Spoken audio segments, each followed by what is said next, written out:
Today is a serious topic. I'm going to be talking about bullying in Japan. Many people are aware of Japan's uniform school style. Everyone wears the same thing.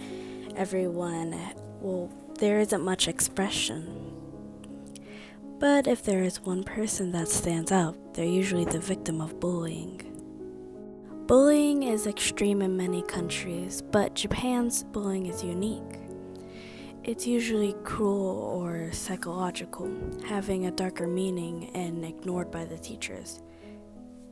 Maho Shoujo does a good job showing this.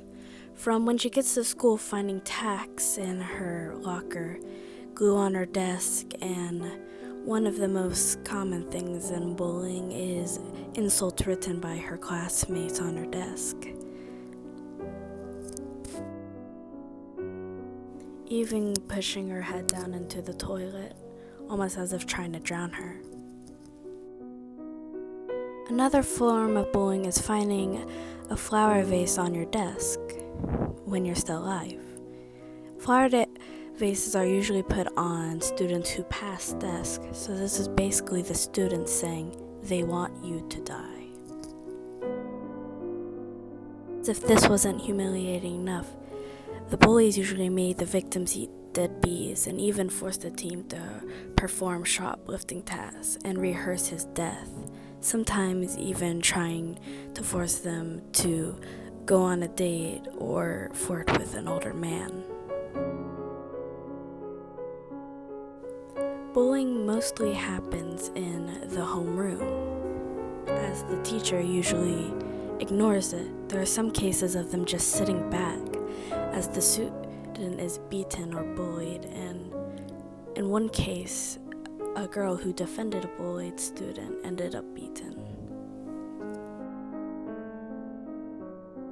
The Christian Science Monitor less than 1 year ago, a 13-year-old girl was bullied relentlessly by his tormentors. 3 classmates, when bullied the student, sent his tormenting bullies a text message saying, "I'm going to die." The reply the student got back stated, "You should die." This led to apparently the teen jumping from a 14th story window from his apartment before the media was able to acquire his last name. In the previous months before his death, the teen suffered verbal abuse from his bullies, which escalated to the teen being punched and kicked, the teen's arms and legs and mouth being bound and gagged.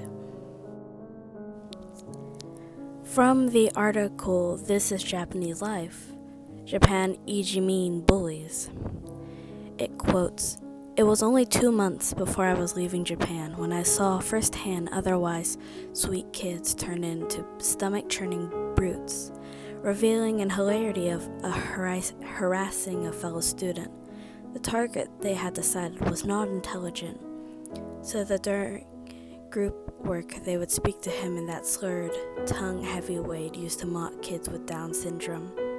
Not just 1 or 2 kids, 5 of them. The victim would work through the conversation anyways. But the kids were relentless. When he walked away, another kid, apparently angry at this kid's social weakness, pushed him into a wall and wouldn't let him move. About 3 and 4 boys were actively bullying him, while 5 to 7 stood laughing and cracking jokes. Half of the class was participating in the activity and the rest were observing with mixed reactions. Author Fujiwara Tomini writes, "When a homeroom teacher cannot be the pivot of the class, the atmosphere of the class becomes permanently unstable. Such a class is in need of a clown. The model to follow can be found in a variety of shows and television, which revolves around a clown, the bullied, who is constantly laughed at times.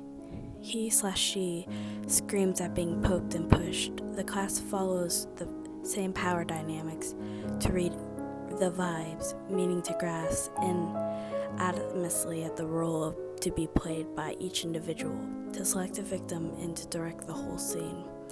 The skill to operate vibes can be regarded as P-fit fascism in a contemporary society. Some teachers have fallen into using this technique as an easier way to manage class, this bullying has become a method. Researcher Takashi Naito calls Japanese schools untouchable community of students. In a quote, "In an environment where students are forced to spend almost all the time together, they live under their own set of rules that aren't always acceptable in society." He says students are forced to follow the pack, to think the way everyone else is thinking. Students won't defend a victim. They may join in to keep attention away from themselves. Students follow the consciousness, and the consciousness is say nothing. Then kids either become reluctant bystanders or amused audience.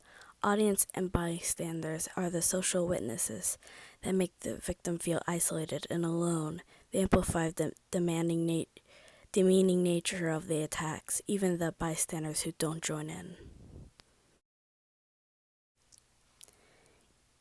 Even now, it is cruel and heartless to bully people, even if there is stress going on at home, which is some people's excuse. But if people work together, then in some way, somehow, we could probably put an end to this. All the suffering and demeaning that students are forced to go through.